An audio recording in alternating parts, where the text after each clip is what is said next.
Hello guys. मैं Virendra Kumar, instructor ज्ञान ज्योति ITI college Churu. Students, आज हम पढ़ेंगे सिंगल फेज मोटर के अंदर रिपल्सन मोटर। आज हम बात करेंगे रिपल्सन मोटर की। तो स्टूडेंट, मैं बता देना चाहता हूं कि ये वो मोटर है जिसे प्रतिकर्षण मोटर भी बोलते हैं। रिपल्सन मोटर, REPLUSION,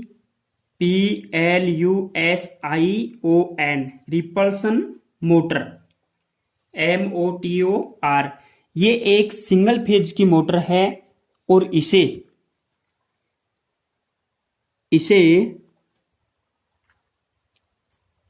प्रतिकर्षण, ये मोटर प्रतिकर्षण के सिद्धांत पे काम करती है। इसे प्रतिकर्षण मोटर, इसे प्रतिकर्षण मोटर भी कहते हैं। इसे प्रतिकर्षण मोटर भी कहते हैं।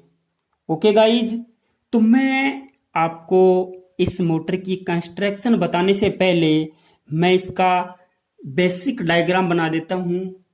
उसके बाद में हम इस मोटर की कंस्ट्रक्शन पढ़ेंगे। तो गाइज, मैंने ये जो दो वाइंडिंग बना रखी हैं, ये पोल वाइंडिंग है। ये कौन सी है? पोल वाइंडिंग। तो मैं इन वाइंडिंगों को जोड़ करके एसी सप्लाई दे देता हूं, सिंगल फेज की एसी सप्लाई दे देता हूं। तो गाइज, मैंने यहां पे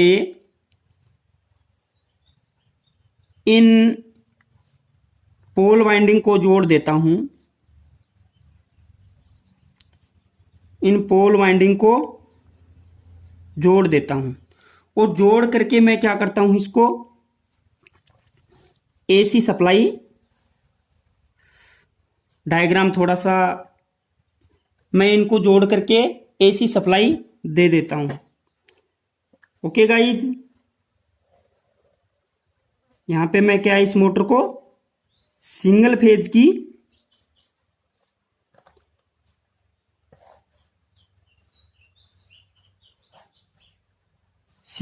की एसी सप्लाई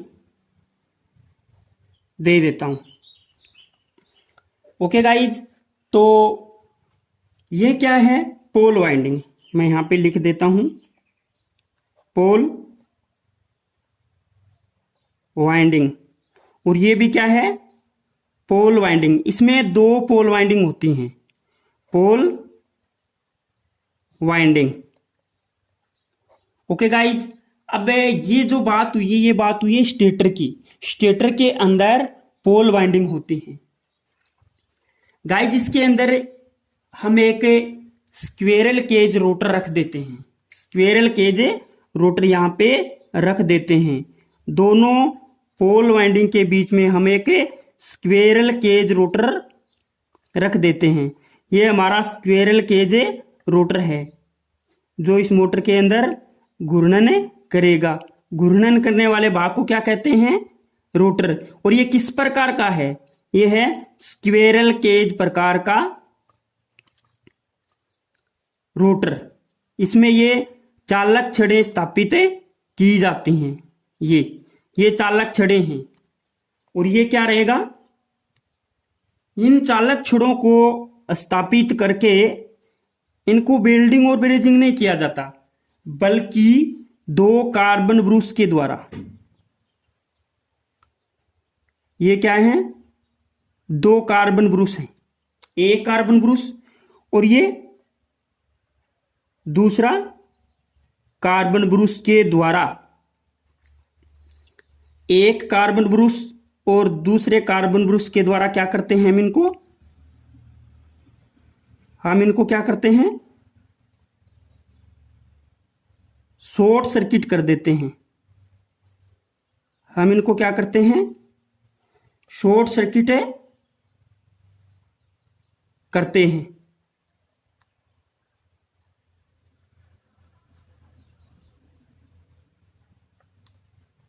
हम इन कार्बन ब्रश के द्वारा इन दोनों वाइंडिंगों इन रोटर के अंदर ये जो चालक छड़े हैं इनको शॉर्ट सर्किट कर देते हैं। ये दो कार्बन ब्रश हैं, ये कार्बन ब्रश 1 और ये कार्बन ब्रश 2, इनको क्या कर दिया, चालक छड़ों को शॉर्ट सर्किट कर दिया। तो ये हमारा रिपल्सन मोटर का डायग्राम तैयार हो गया। इसे प्रतिकर्षण मोटर भी कहते हैं। ओके गाइज, हम आगे पढ़ते हैं, इसके बारे में पॉइंट टू पॉइंट पढ़ते हैं। ये हमारे स्टेटर के अंदर दो पोल वाइंडिंग हो गई और ये बीच में घूमने वाला भाग ये रोटर हो गया, घूमने वाला भाग रोटर हो गया। ओके गाइज, तो हम इसके बारे में आगे पॉइंट टू पॉइंट पढ़ते हैं और आप देखते रहिएगा इसमें। तो हमें रिपल्सन मोटर के बारे में पहला पॉइंट पढ़ते हैं। रिपल्सन मोटर में जो स्टेटर होता है, रिपल्सन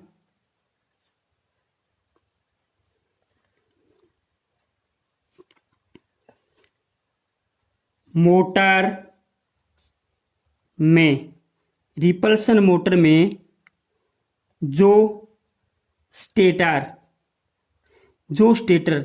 वह भाग जो स्थिर रहता है, जो स्टेटर होता है, जिसकी संरचना, जो स्टेटर होता है जिसकी संरचना, यानी जो भी स्टेटर होता है उसकी संरचना सिंगल फेज मोटर के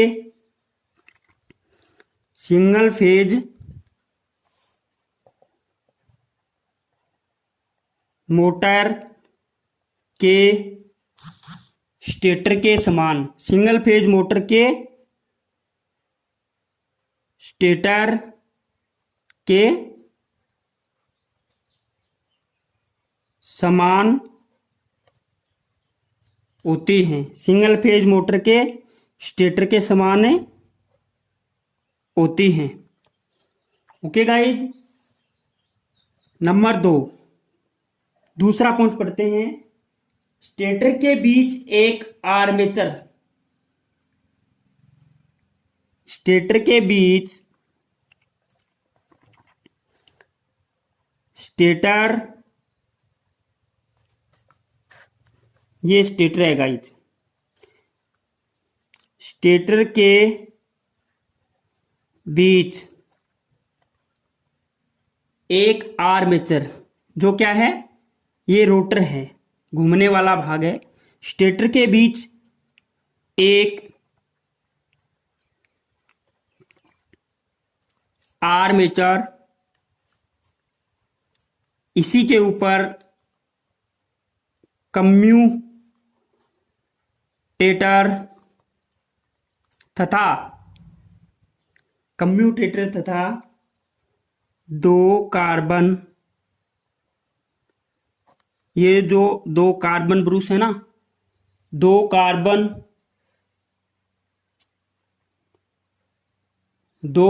ब्रश से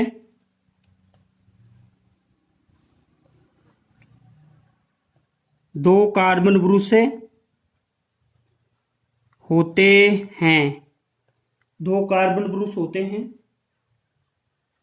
आर्मेचर वाइंडिंग को, ये आर्मेचर वाइंडिंग है, ये जो चालक छड़ें जोड़ी गई हैं या इसके अंदर वाइंडिंग की गई है उसको आर्मेचर वाइंडिंग कहते हैं। आर्मेचर वाइंडिंग को, आर्मेचर क्या होता है, जो घूमने वाला भाग होता है वो आर्मेचर होता है। आर्मेचर वाइंडिंग को कार्बन ब्रश के द्वारा, दो कार्बन ब्रश काम में ले जाते हैं। वाइंडिंग को कार्बन ब्रश द्वारा short circuit short circuit short circuit कर दिया जाता है। शॉर्ट सर्किट कर दिया जाता है। नंबर 3 अगला पॉइंट पढ़ेंगे। ये जो दूसरा पॉइंट पढ़ा है मैंने, स्टेटर के बीच एक आर्मेचर होता है, आर्मेचर के ऊपर कम्यूटेटर लगा हुआ होता है और कम्यूटेटर के ऊपर 2 कार्बन ब्रूसें होती हैं और इन कार्बन ब्रूस की सहायता से आर्मेचर वाइंडिंग को शॉर्ट सर्किट कर दिया जाता है। यानी ये जो 2 कार्बन ब्रूस हैं, इन कार्बन ब्रूस की सहायता से इनको क्या है, शॉर्ट सर्किट कर दिया जाता है आर्मेचर वाइंडिंग को। और आर्मेचर क्या होता है, घूमने वाला भाग, जो क्या कहलाता है, रोटर, अर्थात घूमने वाला भाग है आर्मेचर। हम तीसरा पॉइंट पढ़ते हैं इसके बारे में। तो कार्बन ब्रूस को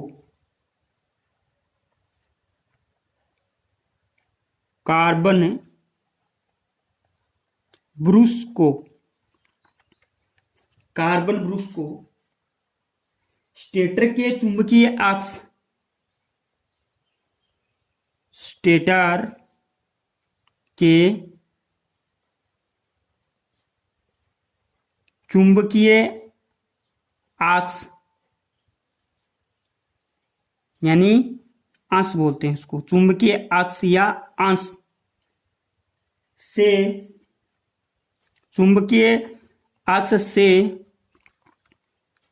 लगभग, चुंबकीय अक्ष से लगभग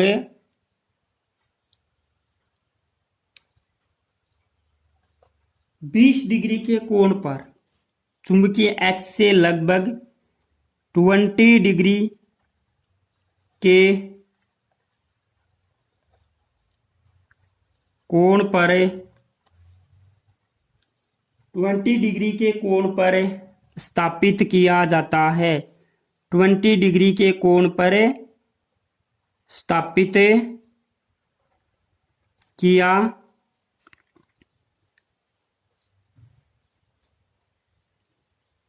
जाता है, स्थापित किया जाता है।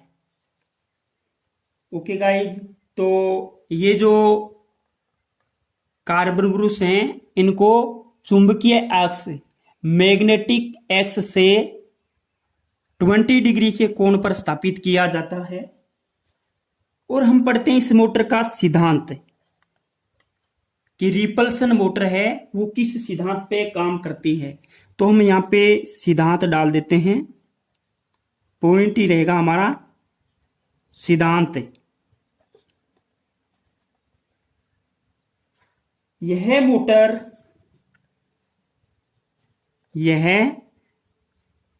मोटर कौन सी, रिपल्सन मोटर। मैं बार बार में मोटर का नाम नहीं लिखूंगा गाइज, क्योंकि ऊपर नाम लिखा हुआ है रिपल्सन मोटर। यह मोटर चुंबकीय प्रतिकर्षण, यह मोटर चुंबकीय प्रतिकर्षण अर्थात रिपल्सन, REPLUSION,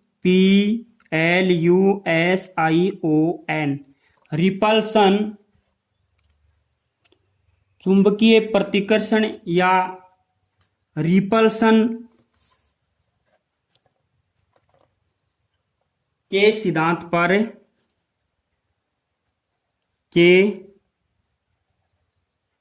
चुंबकीय प्रतिकर्षण के सिद्धांत पर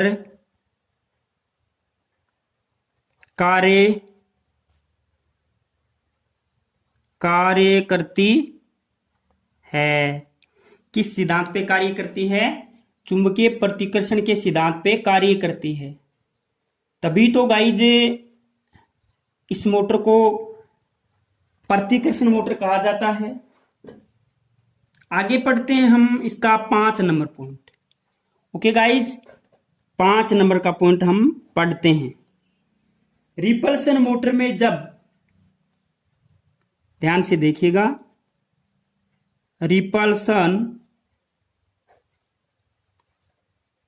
मोटर में जब स्टेटर को एसी स्रोत, ये जो स्टेटर है इसके अंदर पोल वाइंडिंग की गई है, उसको स्टेटर को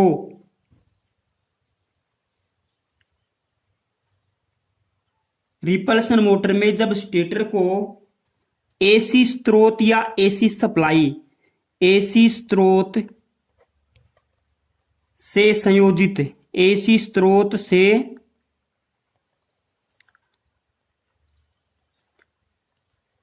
संयोजित, एसी स्रोत से संयोजित, एसी स्रोत से संयोजित किया जाता है, एसी स्रोत से संयोजित किया जाता है, तो प्रत्यावर्ती चुंबकीय क्षेत्र स्थापित होता है। तो प्रत्यावर्ती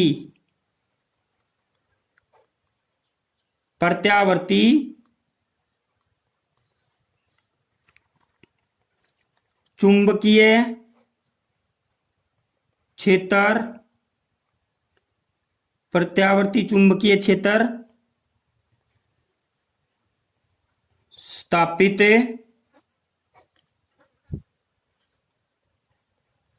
होता है, प्रत्यावर्ती चुंबकीय क्षेत्र स्थापित होता है, जिससे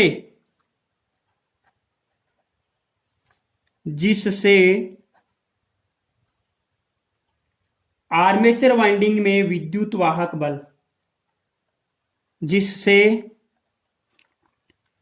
आर्मेचर वाइंडिंग में विद्युत वाहक बल उत्पन्न, विद्युत वाहक बल उत्पन्न होता है, विद्युत वाहक बल उत्पन्न होता है, विद्युत वाहक बल उत्पन्न होता है,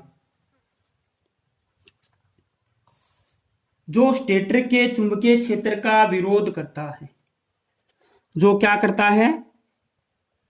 जो स्टेटर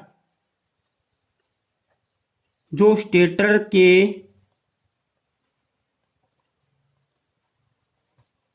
चुंबकीय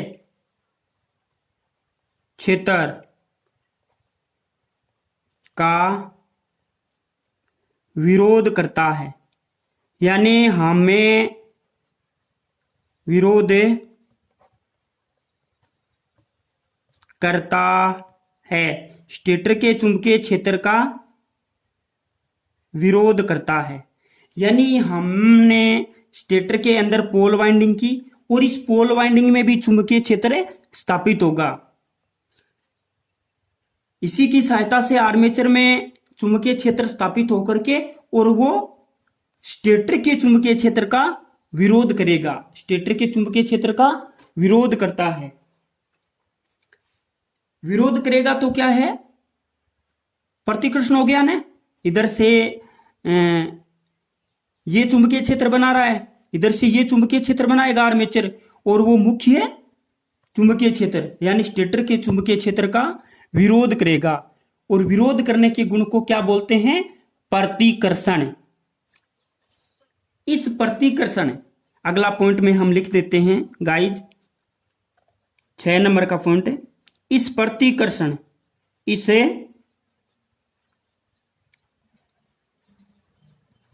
इस प्रतिकर्षण प्रक्रिया के कारण, इस प्रतिकर्षण प्रक्रिया के कारण मोटर में टॉर्क उत्पन्न होता है। मोटर में इस प्रतिकर्षण प्रक्रिया के कारण मोटर में टॉर्क उत्पन्न होता है। मोटर में टॉर्क उत्पन्न होता है।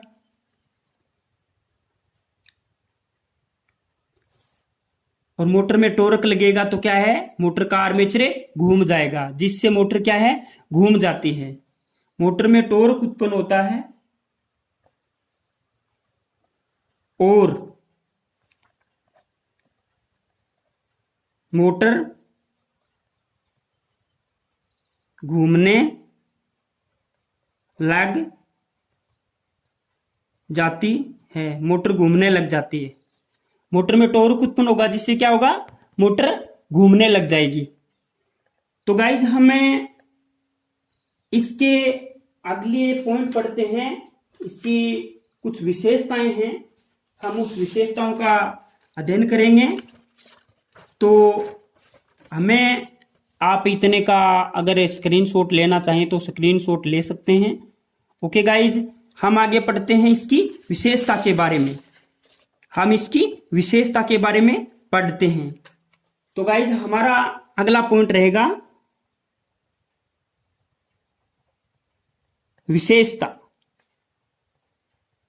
विशेषताएं।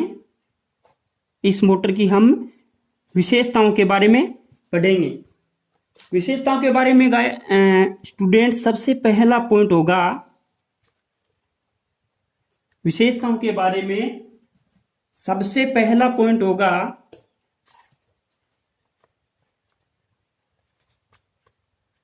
विशेषताओं के बारे में सबसे पहला पॉइंट होगा इस मोटर का स्टार्टिंग एवं रनिंग टॉर्क।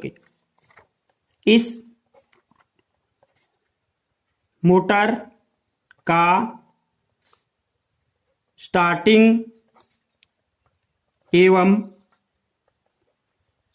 रनिंग टॉर्क दोनों, इस मोटर का स्टार्टिंग एवं रनिंग टॉर्क दोनों उच्च होते हैं। यह हमारी पहली विशेषता हो गई। दूसरी, इस मोटर में ऊर्जा की हानि, इस मोटर में ऊर्जा की हानि सबसे कम होती है। इस मोटर में ऊर्जा की हानि सबसे कम होती है। तीसरा पॉइंट, इस मोटर की दक्षता सर्वाधिक होती है। यानी इस मोटर की जो दक्षता है वो सर्वाधिक होती है, अन्य मोटरों की तुलना में अधिक होती है, सर्वाधिक होती है। चौथा पॉइंट रहेगा, इस मोटर की घूर्णन गति, इस मोटर की घूर्णन गति, इस मोटर की घूर्णन गति, इस मोटर की घूर्णन गति कार्बन ब्रूस की, इस मोटर की घूर्णन गति कार्बन ब्रूस की स्थिति बदलकर, कार्बन ब्रूस की स्थिति बदलकर परिवर्तित की जा सकती है। घूर्णन गति कार्बन ब्रूस की स्थिति बदलकर परिवर्तित की जा सकती है, परिवर्तित की जा सकती है। ओके गाइज, अगला पॉइंट रहेगा हमारा 5 नंबर का। 5 नंबर पॉइंट रहेगा, यह मोटर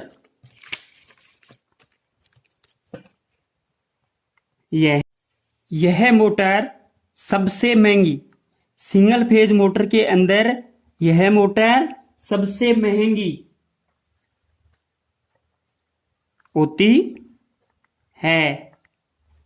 सिंगल फेज मोटर के अंदर सबसे महंगी मोटर होती है। कौन सी मोटर है? Repulsion motor. यह मोटर सबसे महंगी होती है, इसलिए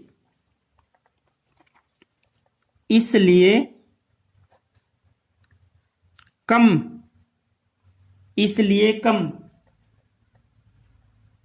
काम में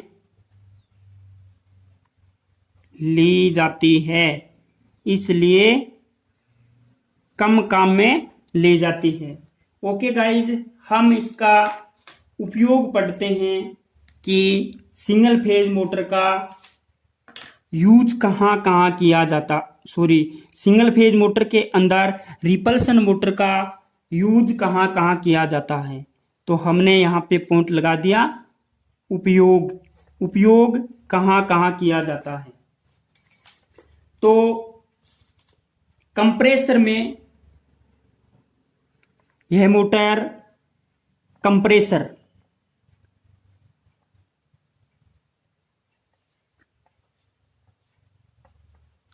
कंप्रेसर में उपयोग की जाती है। यह मोटर कंप्रेसर में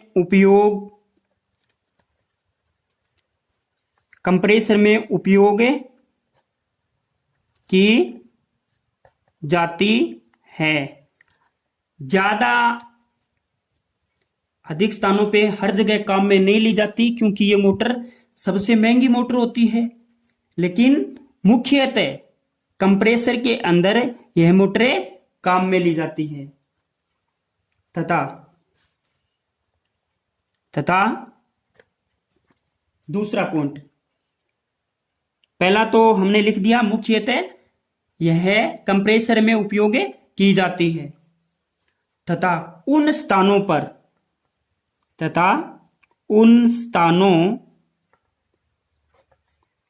पर काम में ली जाती है, उन स्थानों पर काम में ली जाती है जहां, तथा उन स्थानों पर काम में ली जाती है जहां दक्षता, इफिशियंसी, दक्षता महत्वपूर्ण हो।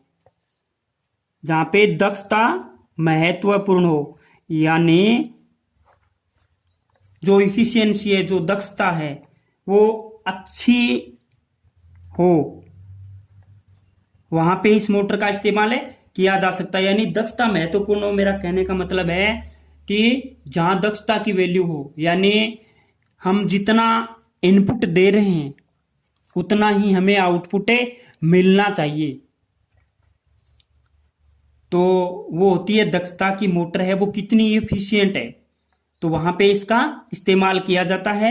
मैंने बता दिया कि जहां दक्षता महत्वपूर्ण हो, यानी हमें जितना इनपुट देना है उतना ही आउटपुट चाहिए, वहां पे इस मोटर को काम में लिया जा सकता है। या मुख्यतः इस मोटर का उपयोग कहां किया जाता है? कंप्रेसर में किया जाता है। ओके गाइज, तो आपने इसकी विशेषता के 4-5 पॉइंट हैं, वो देख लीजिए। इसकी संरचना हमने ऊपर ब्लैक पेन से पढ़ लिया है। पहला, इसकी विशेषता, इस मोटर का स्टार्टिंग एवं रनिंग टॉर्क दोनों उच्च होते हैं। यानी ये मोटर जब स्टार्ट होती है तब भी ताकत अधिक बनाती है और रनिंग अवस्था में भी ताकत बनाए रखती है। ओके, दूसरा पॉइंट, इस मोटर में ऊर्जा की हानि यानी एनर्जी का लॉस, पावर खपत है, वो सबसे कम होती है।